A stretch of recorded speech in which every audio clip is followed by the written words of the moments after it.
Adventist World Radio. Lay feon'ny fanantenana. Izay manakoaniwa ny radio maneran-tany lay feon'ny fanantenana nitondra tokiazava. Tsy afaka misaraka tokoa ny fitiavana sy ny fahaizana mamela heloka satria ireo ny lakile lehibe ahatonga anao hanana fifandraisana maharitra amin'ny hafa. Andeha raisintsika ohatra ny mpifankatia raha toa ka nisy tsy nentina ataon'ilay lehilahy na ilay vehivavy dia afaka amelany heloka ilay nanao fahadisoana, ilay nanaovana fahadisoana satria izany no manam-pirofo fa tena tia izy ary dia mitohy hatrany ny fifandraisan'izy ireo. Indray andro any anefa raha toa ka toa tsy afaka mamela heloka intsony ny iray amin'ireo mpifankatia ireo dia midika izany fa efa niena izany ny fifankatiavan'izy ireo fa tsy toy ny teo aloha intsony. Ary raha izany no mitohy dia hiena ny fifandraisan'izany mpifankatia izany ary dia mety afara amin'ny fisarahana mihitsy aza raha tsy voatsabo. Eny ry namako, irinao ve ny hanana fifandraisana maharitra amin'ny olona tianao, amin'ny namanao, amin'ny olona rehetra? Aza sarahana ny fitiavana sy ny fahaizana mamela heloka dia ho voatahirinao hatrany ny fanalahidin'ny fifandraisanao amin'ny hafa. Tsarovy fa izay teo be fitiavana dia manaro-keloka, fa izay mamofo teny mampisaraka ny tena mpisakaiza hoy ny voalaza ao amin'ny ohabolana 7:10 andiny ny 9. Ny fankahalana dia manetsika ady fa ny fitiavana manarona ny ota rehetra. Ohabolana 10 andiny ny 12. Andeha ary sika hangataka amin'i Jesosy mba hanampy antsika hiaina amin'izany fomba fiainana mahafinaritra izany. Amen. Hanisanandro mofinaina rasoamampufasamalaina fartumutrani andrisa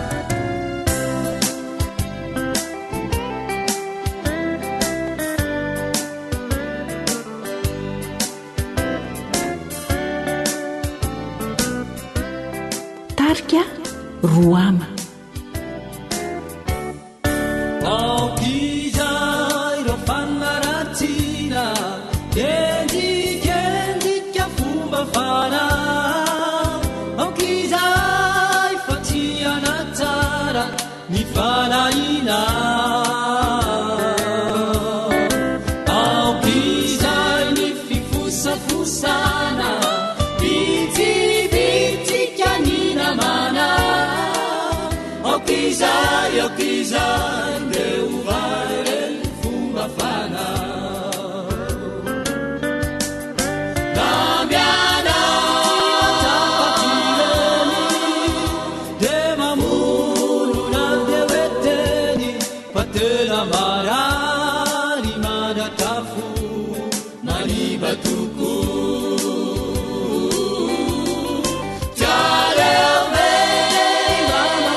Zay lay onja ny fanantenana.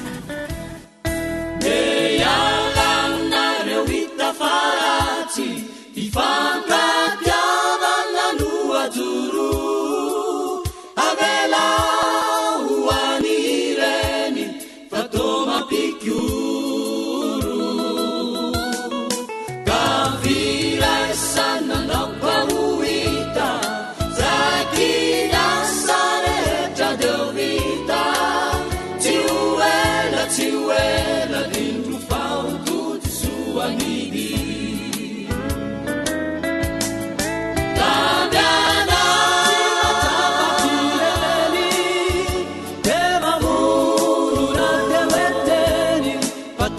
marary mandatrafo manimba toko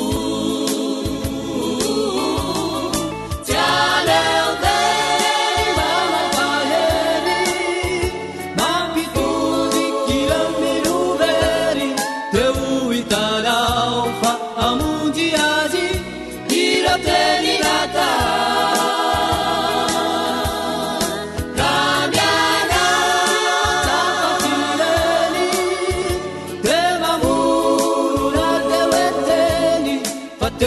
marary mandatrafo manimba toko tsy aleoveny manapaheny mampitodikira milovery teo hitanao fa amonjy azy irateny nata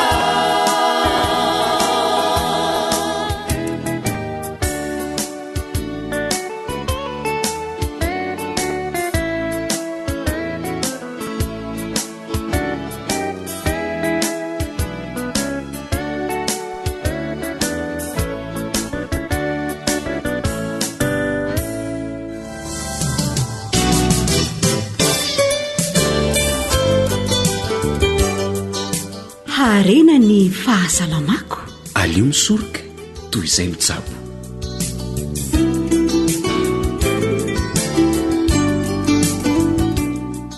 dia mbola manasa ampifalinana ao an-trany hanaraka ny fandaharana ara-pahasalamana no man'ny AWR na ny onjam-peon'ny feon'ny fanantenana. Mandritry ny minitra vitsivitsy monja no anarahantsika izany koa dia minofinaritra ary.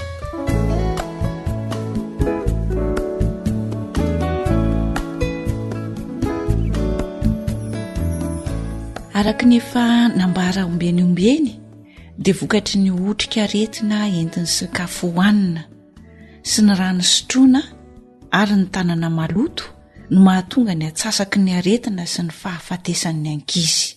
Azo soroana tsara nefa izany raha mitandro ny fahadiovana isika rehetra. Ahoana izany ny fomba fitandro ny fahadiovana? Arao kely ary ny fandaharantsika. arosoy amin'izay ny sakafo raha matoa. Ndana aloha misasatanana fa ho karakaraiko e. Oarakizy avy manasa tanana miaraka amin'ny dada fa hisakafo. Sady hitako nahaloto mihitsy ny tanana avy tany an-tsahatany. Zaho manasa tanana voalohany. Atovy ato anaty koveta ato ny tanana rakizy efa misy rano tia. Ndana amin'izay fa vita. Orbona. To tsy sasanao amin'ny savony akory ny tanany reto ankizy. Amin'izay rano efa avy nanasako vilia nge io rano e. Tsy maninona rery mari fa aza sarotiny efa madio io sady tsy mahita savony eto Mahasolo savony ny lavenina Arbona rehefa tsy misy ary reo efa misy fa ianao ny tsy mijery. Tsy hitany masontsika anie ny otrika aretina mipetaka eny amin'ny tanany. Fa rehefa sasana amin'ny rano madio sy savony na lavenina ny tanana dia voasoroka ny mikroba sy ny loto tsy hipetaka amin'ny sakafo sy hiditra any am-bava. Fisorohana aretina maro any zany e. Endre ramatoa. Avirakizy mamerina manasa tanana amin'ny rano madio sy savony Tsy ny ankizy ihany fisika menakavy e.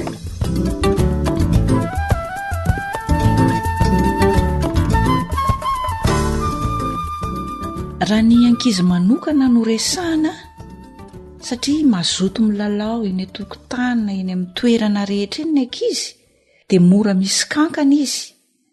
Ny kankana nefa sy ny atodiny dia hita eny amin'ny amany, ny diky na ny tay na ny tain'ny biby, eny amin'ny rano sy ny tany.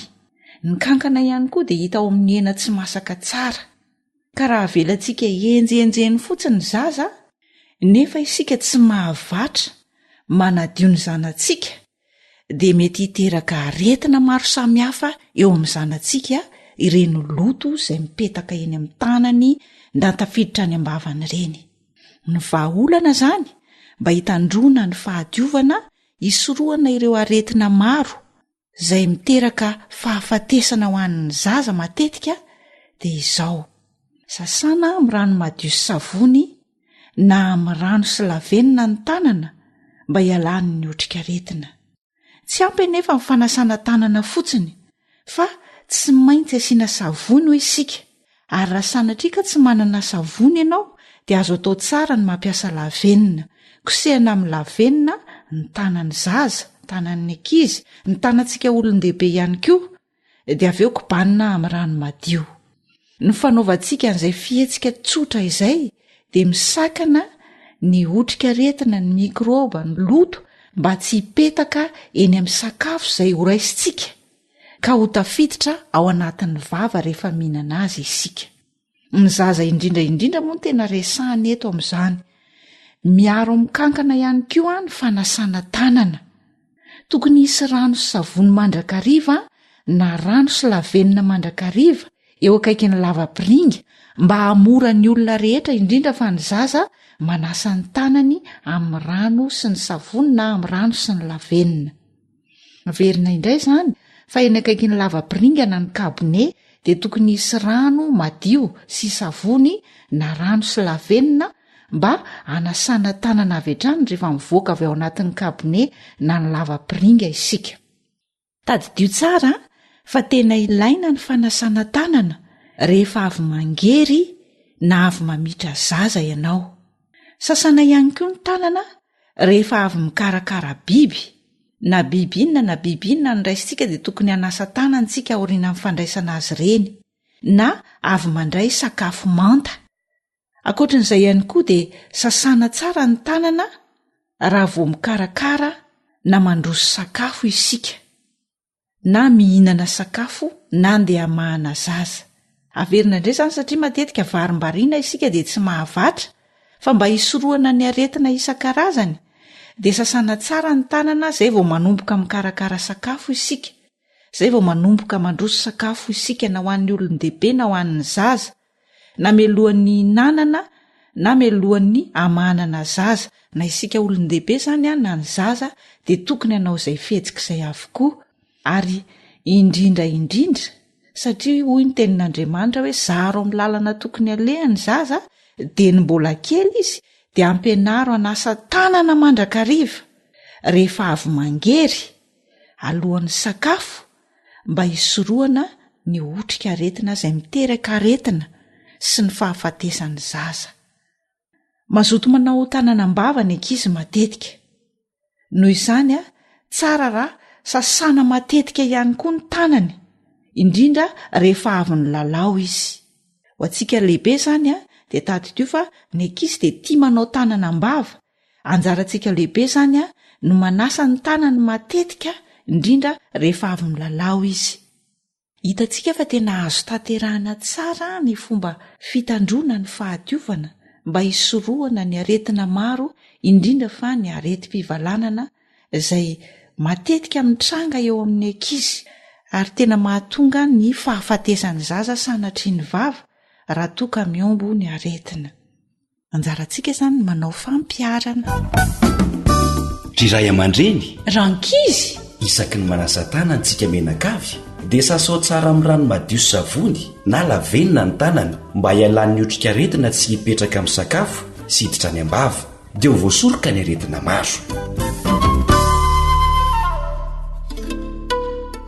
Mahafinaritra ny madio mitondra fifaliana, mitondra fahasalamana ho anao sy ny manodidina anao ny fiainana ao anatin'izany fahadiovana izany mandrakariva. Ary tsaroa fa ny fahendrena avy any ambony dia madio aloha, hoy ny voalazan'ny soratra masina. Ataovy ary ny fampiarana. Hatreto ihany koa aloha ny fiarahanao tamin'ny fanjany aina sy ny teknisianina sama izay nanolotra iny fandaharana ara-pahasalamana iny. Hitantsika rehetra ny Andriamanitra. Ilay feo ny fanantenana. Telefony 033 37 106 13.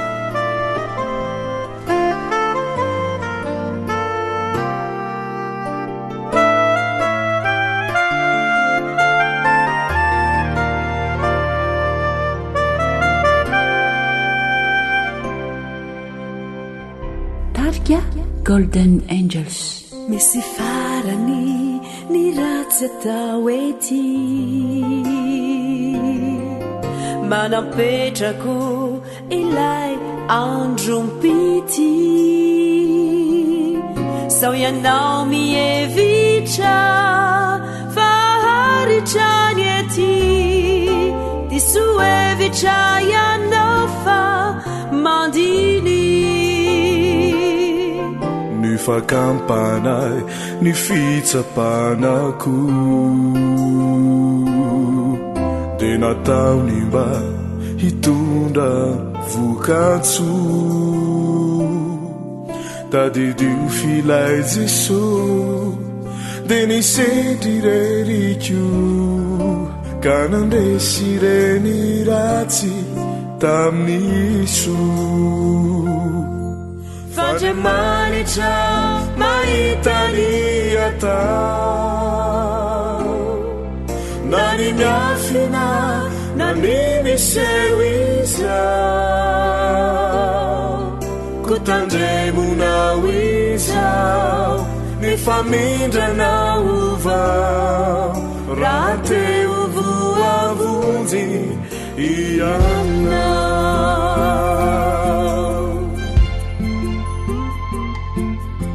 misy farany ny ratsy atao ety manapetrako ilay andrompity sao ianao mievitra faharitrany ety disoevitra ianao fa mandiny fandriamanitra mahitany atao na ny miafina na ny miseho izao kutandremunao izao ny famindrana ovao raha teo voavonjy ianao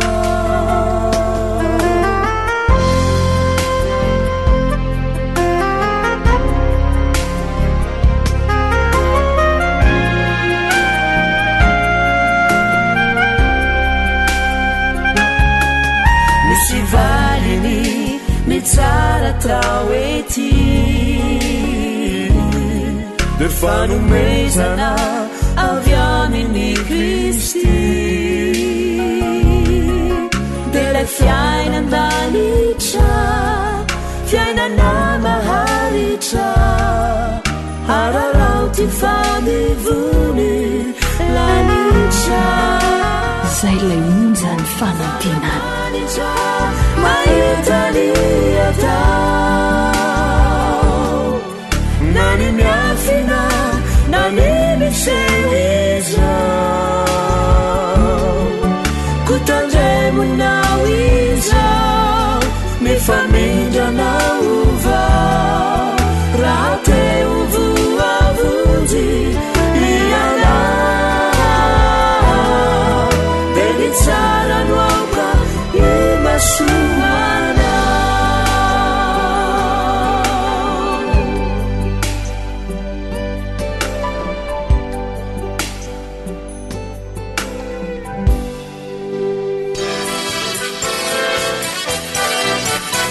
AWR manolotra ho anao feon'ny fonantenana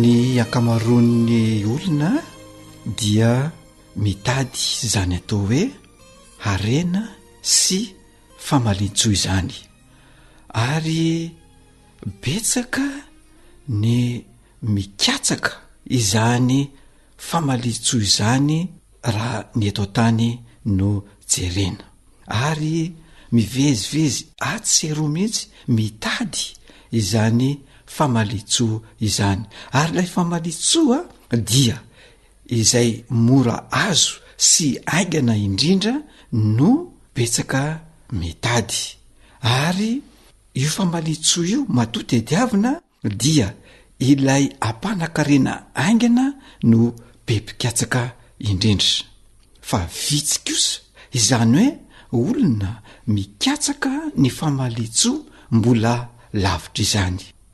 Tsy misy maharatsy izany atao hoe mahazo ny famalitso izany, fa ny tena zava-dehibe sy tsara indrindra dia ilay famalitso maharitra mandrakizay, izay no tsara ka tsahina sy diadiavin'ny tsirairay. Petsaka mantsy hoa ny olona mitady ilay famalitso vetivety, fa ny tena tsara indrindra dia ilay famalitso mandrakizay. Indray andro dia nisy mpanjaka anankiray izay nitady ny mpitahiry vola tao amin'ny fanjakany. Rehefa nitady izany mpitahiry vola izany izy dia namory ny vahoaka tao amin'ny fanjakany, dia natao ny antso. Rehefa natao ny antso ho amin'izany famoriana olona fitadiavana mpitahiry vola izany, dia tonga marobe tokoa ny olona teo amin'ny lapan'ny mpanjaka.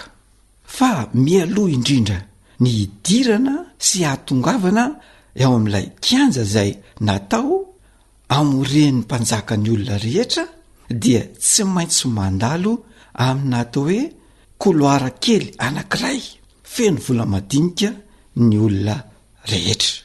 Ka rehefa nahita ireo vola madinika niraraka teo amin'ny tany, ny olona dia samy nameno ny paosiny avokoa. Rehefa izany dia tonga teo amin'ny kianja lehibe anankiray. Io kianja lehibe io no natao ifidianana ny mpitahiry volan'ny mpanjaka, ary tafiditra ao anatin'ilay atao fifidianana ny mpitahiry volan'ny mpanjaka dia ny fandihizana, ka nalefa ny mpanjaka ny hira mampandihy ny rehetra. Dia nilaza ny mpanjaka hoe aoka samy andihy avokoa ny olona tsirairay avy. Dia nalefa ny hira. Rehefa nijeren'ny mpanjaka dia tsy nisy olona afaka nandihy ara-dalàna mihitsy afa-tsy zazalahy anankiray. Fa maninona no afaka nandihy ara-dalàna ilay zazalahy kely anankiray? Satria izy no tsy nanafina vola tany am-paosiny, ka afaka naneho dia ara-dalàna tany fony rehetra. Fa ny olona rehetra kosa dia voahelingelin'ilay vola tany am-paosy, satria isaky ny mihetsika dia raraka latsaka ny vola. Ka rehefa izany najano ny mpanjaka ny hira, ary natsoina ilay zazalahy kely anankiray.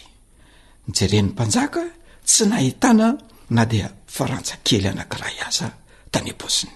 I Zadig, zay no anaran'ilay zazalahy kely. Zadig zay voafidy ho mpitahiry vola amin'ny fanjakana, na dia mbola zatovolahy kely vao eritreriny aza. Hitantsika amin'izany fa tsy nijery ny zavatra hita vetivety ilay zazalahy kely, fa nijery ny famalitso maharitra ela izy.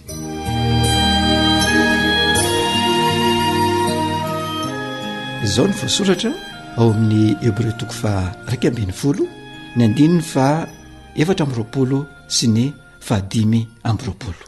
Hebreo 2:20, andininy 4:20 sy ny 5:20.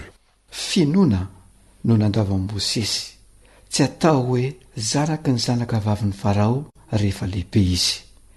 Ny fidy mantsy hiara mitondra fahoriana amin'ny olon'Andriamanitra, toy izay anana fifaliana vetivety amin'ny fahotana. Ny fidy Mosesy, ny fidy ny andahy izy. Inona no fidiny? Ny anakarena miaraka amin'ny Farao ve? Tsia, ny fidy izy ny hiaraka mijaly amin'Andriamanitra. Nanaiky izy niara hijaly amin'Andriamanitra. Zany ny fifidianana izay nataony Mosesy, dia ny fifidianana hiara mijaly miaraka amin'ny Andriamanitra sy ny famalintsoa. Tsy voninahitra ve ny hoe natsangana ho zanaka ny zanaka vavin'ny Farao, ary tsy hoe ho zanaka fotsiny fa ho zanaka mpandimby, ary tsy hoe ho zanaka mpandimby fotsiny fa ho amperora, milevina miaraka amin'ny vatapaty volamena telo sosona atiny sy ivelany, milevina miaraka amin'ny sotro volamena, sary ndo sary tava volamena, fa i Mosesy kosa dia nifidy ny ara-mijaly amin'ny vahoakan'Andriamanitra satria nijery ny famalian-tsoa izy, nijery ny tsy hita izy, fa ny hita dia vetivety foana, fa ny tsy hita kosa maharitra mandrakizay. Zany ny zavatra izay novidian'i Mosesy. Ary raha jerentsika hoe fa inona tokoa moa izany fahoriana niatra tamin'ny zanak'Israely zany tany Egipta. Voasoratra ao amin'ny Eksodosy toko voalohany ny 13 sy ny 9 no jerentsika. Eksodosy toko voalohany ny 13 sy ny 9. Zao ny fivakin'ny teny: dia nampanompon'ny Egiptianina fatratra ny zanak'Israely, nampanompon'ny Egiptianina fatratra ny zanak'Israely. Fanompoana izay niatra amanaina. Ary tsy zany ihany, fa eo amin'ny 9 ka nanao hoe raha mampivelona ny vehivavy Hebreo ianareo ka hitanareo eo amin'ny fipetrahany fa zazalahy dia vonoy, fa raha vehivavy kosa dia velomy. Zany ny fahoriana izay ny anjady tamin'ireto zanak'Israely reto, fahoriana izay tsy zakany olombelona ho zakaina. Kanefa izany fahoriana izany, izany no tiany Mosesy ny arahana, izany no tiany Mosesy ny iainana. Satria inona ny zavatra nijereny Mosesy, inona ny zavatra nakamaminy. Ny Hebreo toko 1:20 dia milaza manao hoe nijery ny famalian-tsoa izy, ny famalian-tsoa izay maharitra mandrakizay, nijery ny tsy hita izy fa tsy nijery zavatra vetivety. Jerentsika ilay Hebreo toko 1:20 teo 9:20. Zao ny vakin'ny teny hoe nanao ny faharatsiana ny Kristy ho ariana be lavitra noho ny zavatsoa ny Egipta satria nijery ny famalian-tsoa izy, nijery ny famalian-tsoa izy. Tsy norarahin'i Mosesy izay harena izay hita vetivety sy ho levina vetivety, fa ny famalian-tsoa izay maharitra mandrakizay, zay ny niriny. Ary ianao inona ny jerenao ankehitriny? Ny famalian-tsoa izay omeny zao tontolo zao izay vetivety ve, sa ilay famalian-tsoa maharitra mandrakizay iarahana amin'Andriamanitra? Andriamanitra ne hitananao amin'ny fanapahan-kevitra izay horaisinao. Amen. AWR Malagasy @gmail.com.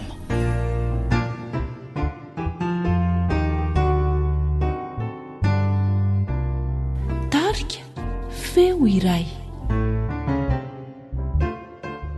Mielinariko mandalo ny zavatra rehetra eto mamitaka voko ireny, mora simba morano tsy aharitra mandrakizay fa e mandalo avoko.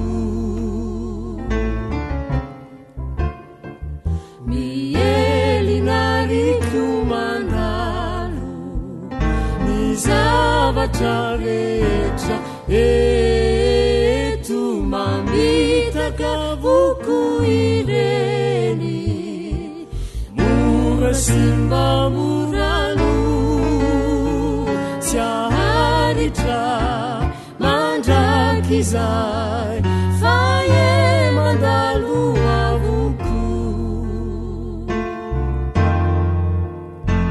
Mba atopazireny maso hitazana lay anioany, hibanjina ilaya kanilay paradisa tsisy akaso onenana dray androany.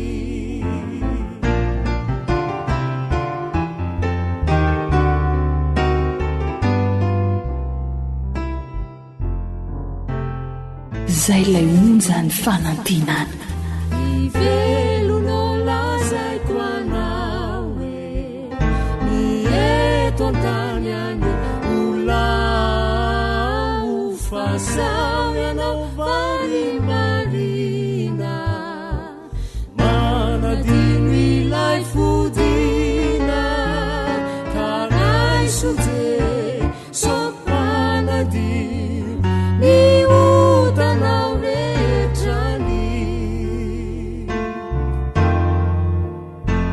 mba atopazireny maso itazana layaniwani ibanzina ilayakani ilay paradisa sisiakaso unenanandray androany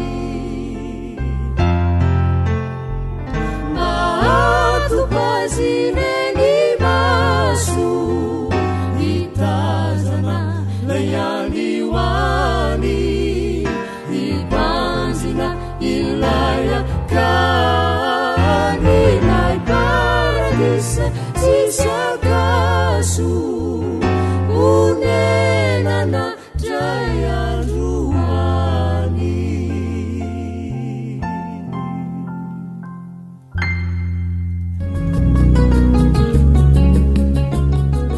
mahazo fahendrena mahazo fahalalana fianarana sy fanabazana androtany ty tanindrazana fahaizana sy fahendrena olovany ty firenena darena zaro tsy maharitra fa tsara manajery lavitra ny fianarana re azajanona fa manomanana olombanina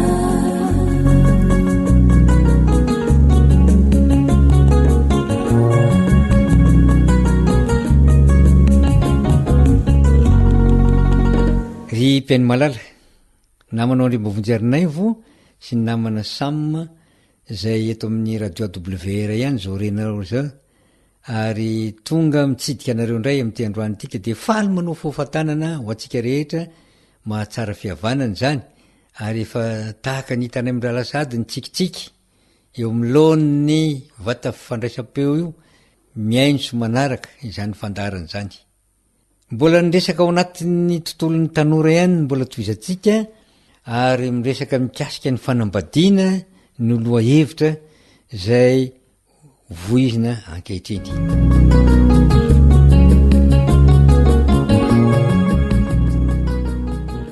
efa nisy any ny lesona maromaro teo aloha zay nampiditra atsika ao am'izany loha hevitra izany ary androany de ho toizatsika kely ny famakinany teny zay hitatsika eo amin'ny genesisy 2 ary ny andininy fa 2 tapany 2 rehefa avy nampatorin'Andriamanitra i Adama de zao naka ny taolatehezany anankiray izy naka taolatehezana anankiray nahoana re no anankiray fotsiny nalainy nahoana no efa nampatorin'ny Adama ka naninona tsy namolavola olona ray hafa izy de tsy nikitikitiana ny Adama mihitsy misy dikany lalina eo amin'ny lafi-piainan'ny olombelona manaraka izany toejavatra zany ry mpiainoavana fa raha naka ny taolatoezana tao amin'ny Adama izy zany taolany zany de velona izany taolany zany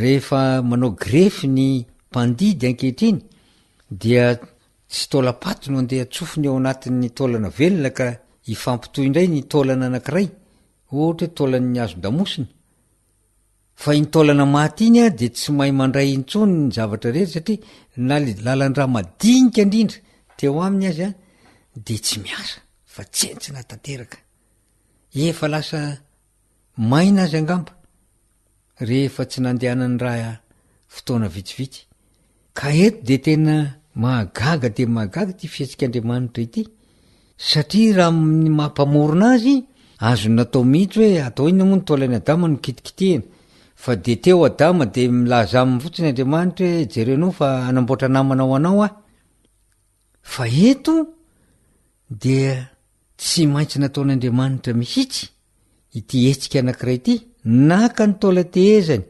anankiray izy ka nanakombona nofo hosolony nytsetsehnan zany le bangana kany an'le taolana iny de nataony nofo. Io moa tonga fitenenana hoe la nature horreur du vide, zany hoe tsy tia zavatra gobagobaka sy bangabanga zany ny natiora fa tsy maintsy fenona foana iny. Ary misy famarinany zany amin'ny toejavatra maro, satria na ny baloma zay malemy indrindra renge rehefa tsy asiana rivotra ao anatiny de tsisy dikany. Tsy tiany le zavatra hoe tsisy ninonao, fa nasiana rivotra ao de fa zavatra zany rivotra zany, fa so hoe veritsika hoe rivotra ve ka tsy ho hita. De rehefa nakombon'Andriamanitra raha le nofo, zany hoe sitrana zany, lay fery nisy fery teo zay nisokatra nangalana ny taola tehezana iny, de zao hoe eo amin'ny 220 ary ny taola tehezana izay nalain'i Jehova Andriamanitra tamin'ny lehilahy de nataony vehivavy ka nentiny tany amin'ny lehilahy. Zavatra tena mazava be mihitsy de zao hoe nanamboatra lay vehivavy zany Andriamanitra tsy teo akaiky ny Adama mihitsy, fa tany ambadibadika tany lavidavitra ny Adama nanamboarany azy. Ary matony izy zany de zao mbola miverina ihany lay fitenenana manao hoe tian'Andriamanitra ho fahagagana, tian'Andriamanitra ho zavatra tsara zay tonga tampoka eo amin'ny lohan'ny Adama, fanomezana. Zao tontolo zao moa de be de be ny mankalaza zany hoe Saint Valentin zany, fetin'ny fitiavana. Ary rehefa manome fanomezana ny lehilahy anakiraika ho an'ilay vadiny, dia tsy asehony mihitsy iny raha tsy efa am'le minitra farany hoe tia ny fanomezana menanao. Ary io tsy amin'ny resaka hoe Saint Valentin zay ihany no ahitantsika an'izany toejavatra any, fa rehefa hanao fanomezana ho an'olona anakiray tsika, de zay le hoe effet de surprise, zany hoe atao zavatra mahataitra, mahagaga, indraindray mampivarantsana ihany ary mampitebiteby, fa de zao no mahafinaritra hoe atao zavatra zay hitondra ny antony zay de hitondra fahasambarana ho an'le mandray. Ka nataon'Andriamanitra lavidavitra ny Adama zany, nanaovana ny Eva satria i Adama raha teo, fa rehefa nikombona ny nofo de navelan'Andriamanitra hifotsy kelikely eo izy zany. Rehefa vita nataon'Andriamanitra ka navita n'ilay vehivavy izy, dia zao no nataony eo amin'ny 220 tapany faharoa io, de nataony vehivavy ka nentiny tany amin'ny raha lehilahy. Dikany hoe nentiny tany amin'ny raha lehilahy de zao hoe asa nga mety aka sary an-tsainy tsika batain'Andriamanitra zany Eva de mibataina keo satria tsy mahay mandeha ve, ngamba tsy ho am'izay lafin'izay, fa no tantanan'Andriamanitra Eva dia ho atolotra ny Adama. Le hoe atolotra ny Adama de zao hoe aseho azy aloha, zay moa no voalaza eto de hoe ary nentiny tany amin'ny raha lehilahy. Le nentiny io zany amin'ny voambola antsika malagasy de zao hoe hoentinao prezantena, ho aseho ny tantanana. Ary natorony ko ny lalana satria Eva mbola tsy mahalala ny lalana hoe atsy ange misy miandry anao hoe le Adama zay ho namana mpanampy anao de zao atsy ambadikatsy izy, tsy fantatr' Eva zany efa misy namany miandry azy tao, efa misy an'izany hoe Adama zany, fa ho an'ny Eva de fahagagany ihany koa ny tranga eo. Ka rehefa nentin'Andriamanitra teo dia tsy Eva ny gaga voalohany, fa hoy raha lehilahy eo amin'ny 220. Ankehitriny de taolana avy amin'ny taolako sy nofy avy amin'ny nofoko ity. Ity de atao hoe vehivavy satria lehilahy ny nanalana azy. Eo zany tsika dia mandrava fotopisaina sy fotoperitreretana sy filozofia maro mihitsy zay entin'ny olombelona amin'ny alalan'io andininy io fotsiny. Inona ny zavatra hitantsika eo? Rehefa tonga teo amin'ny raha lehilahy ny vehivavy de zao gaga aloha ngamby Adama. Ary zay mihitsy le tadiavin'Andriamanitra ny atonga azo gaga, satria rehefa gaga ny amin'ny zavatra mbola tsy hitanao mihitsy ianao de manjary miasa ny sainao mikarokaroka hoe inona ary ty, izy ity, ahoana natokavany ty teto, ary ho atao inona eto izy ty, satria Adama tsy mbola nahita ny io karazana zavatra miforon'Andriamanitra anakiray io, fa ny karazana hitany hatramin'izao de ny biby, fa ny tahaka azy tsy mbola nisy mihitsy. Ka rehefa nivisa fisainy, nijereny tsara, nalany ambony nalany ambany, jereny fa misy volo to azy, jereny fa misy maso roa tahaka azy, jereny fa misy vava misy orona jereny fa mana-tanana tahaky ny tanany mety nydinidiniany tsara mihitsy hoe misy firy ny rasan'ny tanany ty anankiray ity ary izy ity de mitsangana tahakako ao fa tsy mantady tahaky reo biby zay hitako mazava tsara mihitsy zany fa nisy fandalinana nisy famakafakana nisy fandiniana ary rehefa gaga tahaky zany iadama de tsy navelan'andriamanitra itoetra ela tam'zany zavatra zany fa zao nazavain'andriamanitra taminy ny zavatra nataon'andriamanitra tantarainy hoe iadama napatoriko ianao de nalaiko ny taolanao anankiray tsapao tsara nge io misy taola tehezana anankiray nasoroko teo ary raha fa tsapainao de nofony ao de nataony adamo zany de nijereny ko satria tsy mbola nisy ny fitaratra de nitantarain'andriamanitra hitanao ianao zany a rehefa natorony teo amin'ny endriky eva hitanao ty anankiray ty jereo tsara ny masony fa ianao koa mananoatran'io jereo tsara ny vavany jereo tsara ny sofony jereo tsara ny volony jereo tsara ny toetoetra ny miakapobeny fa de mitovy amin'io ianao ka de zao le taolana nalaiky tao aminao iny nanamboarako an'io avy aminao io de vakivava iadama hoe tena tsara tarety namana nentin'andriamanitra ity tonga lafatra ary mahafinaritra mateo ty ary de zao fantatro zany fa kay avy ato amiko nakana azy taolako zay n natoka azy ny teny hoe ankehitriny de taolana avy tamin'ny taolako sy nofo avy amin'ny nofoko ity zany hoe raha dinieny zany de hoe tsy afakory fizaho ihany fa nanjary anakiroa zahay ary de nataony hoe vehivavy satria lehilahy no nanalana azy tamin'ny voalohany zany de tsy nisy ny fahaterahan-jaza aloha fa tonga de adama sy eva nanomboka ary adama sy eva de efa nanany maizy azy amin'ny maha-olona matotra azy ka izay lesony zay nitsoahantsika amin'ity androany ity Andriamanitra dia tsy nampivady tsy nampiaraka olona anakiroa zay samy voalohany aloha mbola tsy arisaina faharoa olona mbola tsy mahalala na inona na inona mikasika ny tenany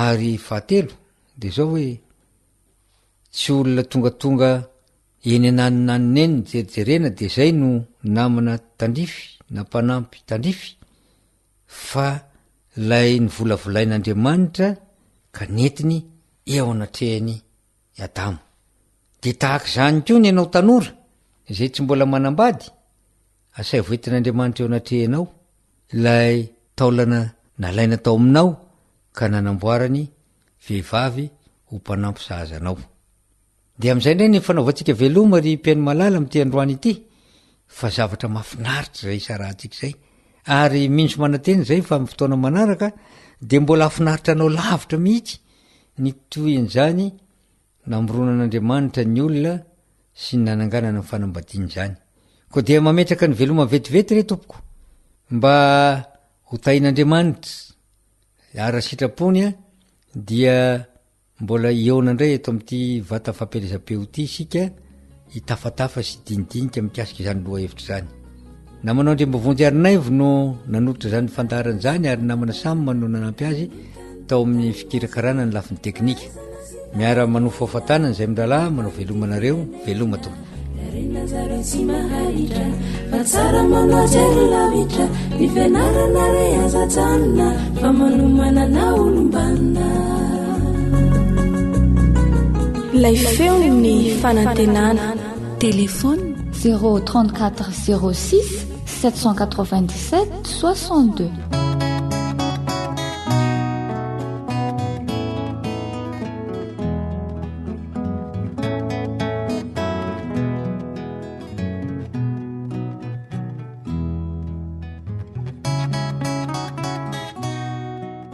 akoatra ny fiainoana amin'ny alalan'ni podcast dia azonao atao ny miaino ny fandaran'ny awr sampana teny malagasy amin'ny alalan'ni facebook isanandro amin'ity pejy ity awr feon'ny fanantenana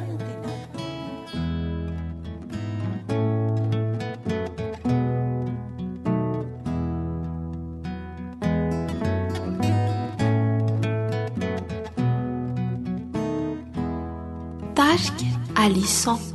Mifankahita ho azy eny dia sy ny tiana rehefa Andriamanitra manomana fanambadiana fa izy no mandatra ny fiainan'olombelona ireo zay resy lahatra tsy nahita fanenenana fa tena mafinaritra inona faharitra mifankahita ho any dia sy ny tiana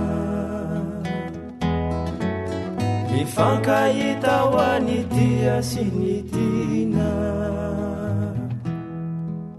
raha mbola maharitra ny andro ny tany fifankatiavan'izy ireo tsy hisy fiafarany fianao no tsy miova omaly sy anio ny tokantranon'izy ireo ry tompombataio ho tena mafinaritra inona faharitra mifankahita ho any dia sy ny tiana mifankahita ho any dia sy ny tiana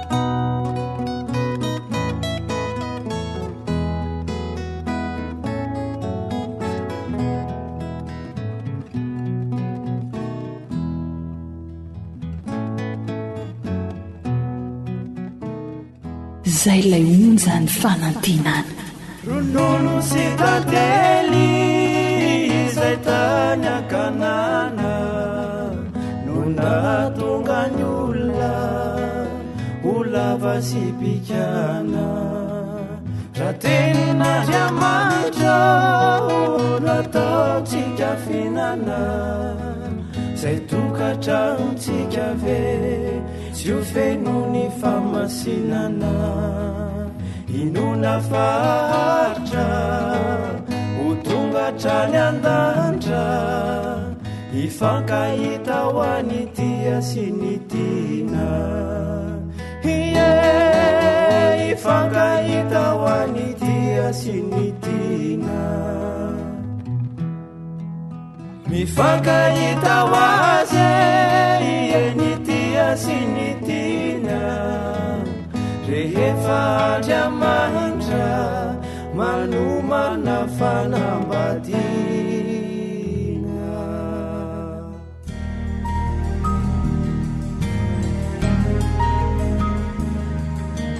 faniteninao no fahamarinana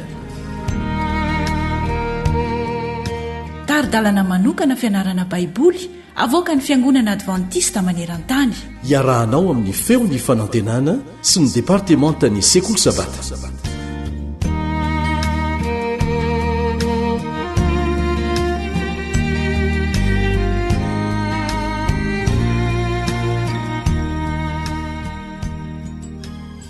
dia faly mitafahoana aminao indray amin'ny alalan'ity onjapeo-ny feon'ny fanantenana ity na ny AWR ny mpiaramianatra ny tenin'Andriamanitra aminao Eliandre Amitansoa misaotra an'Andriamanitra isika fa afaka manohy izao fiaramianatra izao mbola mitoy-hatrany ny fandraisantsika lesona avy amin'ny boky ny tononkirany Solomona izay efa nahitantsika lesona be dehibe tokoa ary tsy ampozony maro mihitsy hoe haive zany ny tian'Andriamanitra ho resahana sy ampitaina amintsika amin'ny alalan'ity boky tononkirany Solomona ity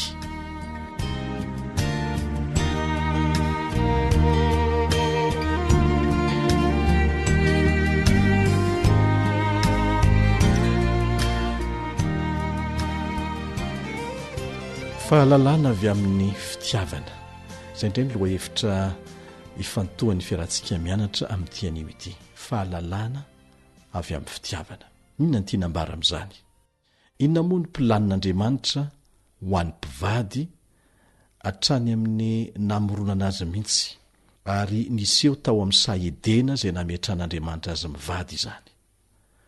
Tian'andriamanitra raha ho nofo iray ihany Adama sy Eva. Araka ny voalaza amin'ny Genesis 2:2 sy ny 5. Genesis 2:2 sy ny 5. Tian'andriamanitra ho nofo iray ihany izy ireo. Ny tonokiran'i Solomona dia maneho amintsika fa maniry ny amerina mpivady ho amin'ny planiny efa nataony tany am-boalohany mikasika an'izany fanambadiana zany Andriamanitra. Ary marina izany. Mampiasa sary anohitra sy tandindona be dehibe ny tonokiran'i Solomona izay maneho ny drafitr'Andriamanitra ho amin'ny mpivady mba iseho tokoa le hoe tena nofo iray izy mivady ireo. Aza donoina nefa ny lesona nomeny ten'Andriamanitra antsika fa tsy maintsy ilay karazam-pitiavana avy amin'ny fanahy masina iriry ihany. Tsy pio tsara izay ihany no ahafahana manatanteraka an'izany. Izay zavatra rehetra tian'Andriamanitra ho tanteraka eo amin'ny fiainan'ny mpivady mba hahatonga azy ho nofo iray arabaky teny dia tsy hisy mihitsy raha ny karazam-pitiavana hitiavantsika olombelona no iainana amin'izany dia tsy hisy mihitsy izany fa tsy maintsy ilay karazam-pitiavana avy amin'ny fanahy masina izay irery ihany no ahafahana manatanteraka an'izany. Raha tsy izany dia ho lasa resabe sy filozofia mandany fotoana fotsiny ny fiarahantsika mianatra eto. Mampiasa ny teny hoe mahalala ny Baiboly ao amin'ny Genesis 4:1. Inona no hevitra izany? Dia ho vakiantsika ngela iteny Genesis 4:1. Ary Adama nahalala ny Eva vadiny dia nanananaka Eva ka niteraka ny Kaina ary hoy izy efa nahazo zazalahy tamin'i Jehova. Ny hevitry ny hoe mahalala eto dia fomba anankiray ilazan'ny Baiboly hoentina manazava ny fitiavana sy ny firaisana ranofo izay ataon'ny lehilahy sy ny vehivavy izay mivady ka mahatonga azy ireo hiteraka. Tsy afaka miteraka tokoa ny lehilahy sy ny lehilahy na ny vavy sy vavy fa lahy sy vavy no afaka miteraka. Ka le hoe mahalala eto dia izay no heviny. Mbola manamafy an'izany reto andininy reto izay asaina mba ho vakinao. Genesis 4:1-20, Genesis 4:1-20, Samuela 1:1-7, Samuela 1:1-7, Lioka 1:1-7, Lioka 1:1-7. Manampy antsika ireo andinina ireo atakatra bebe kokoa ny drafitr'Andriamanitra ho an'ny olona anankiroa izay mivady sy ny toerany firaisana ranofo ao anatin'ny fanambadiana.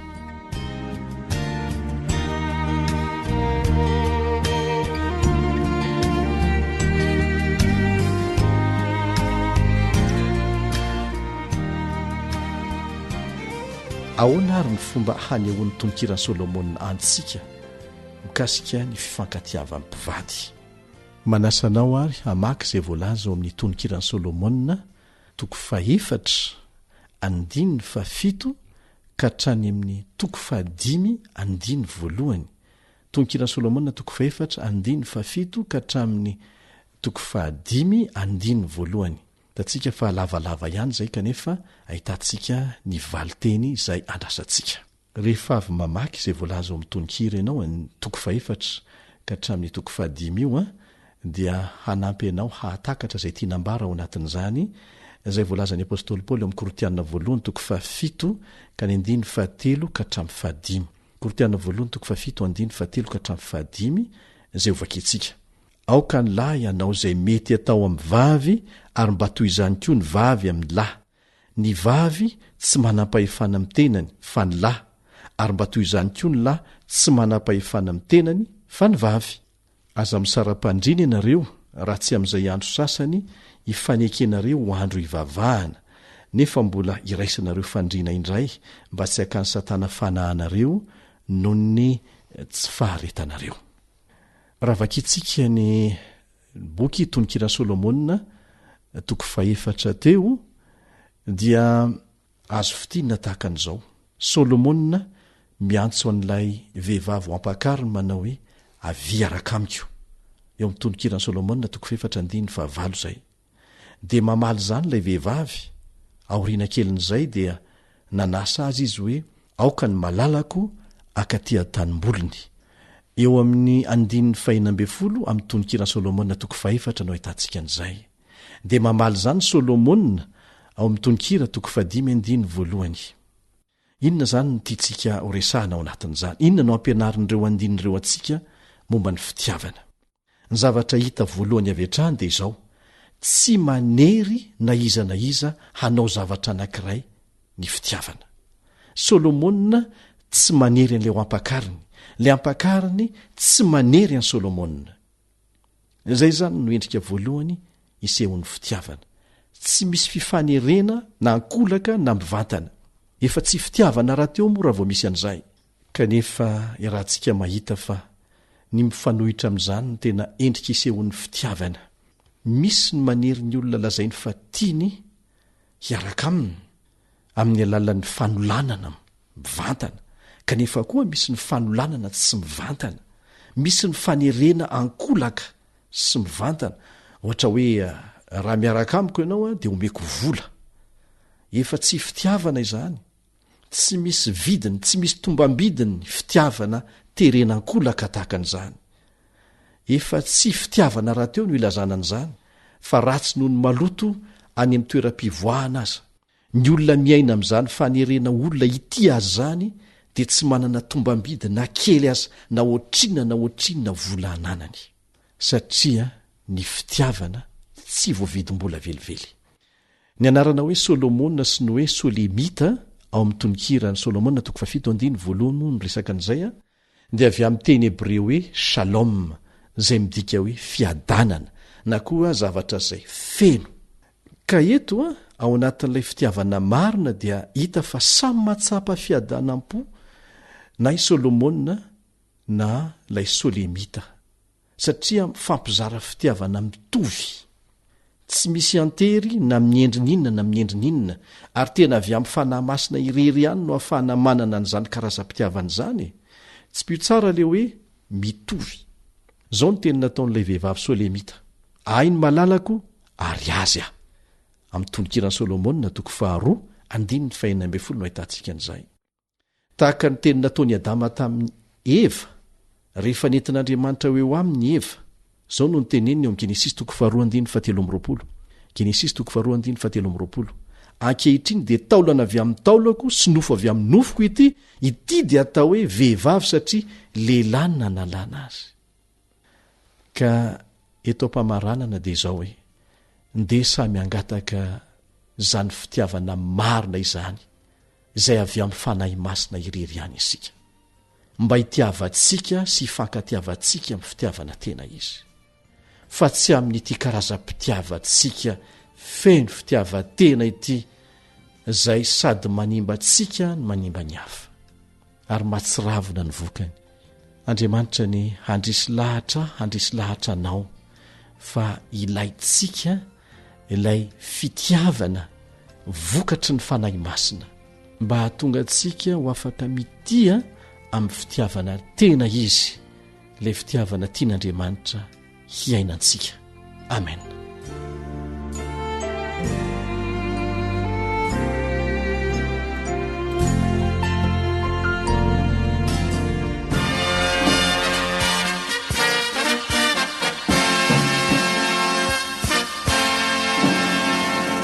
Adventist World Radio, the voice of hope.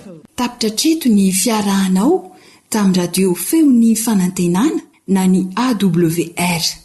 Azonao ataony mamerina miaino na maka maimaimpona ny fandaharana anarahanao teo amin'ny fotoana rehetra ilanao azy.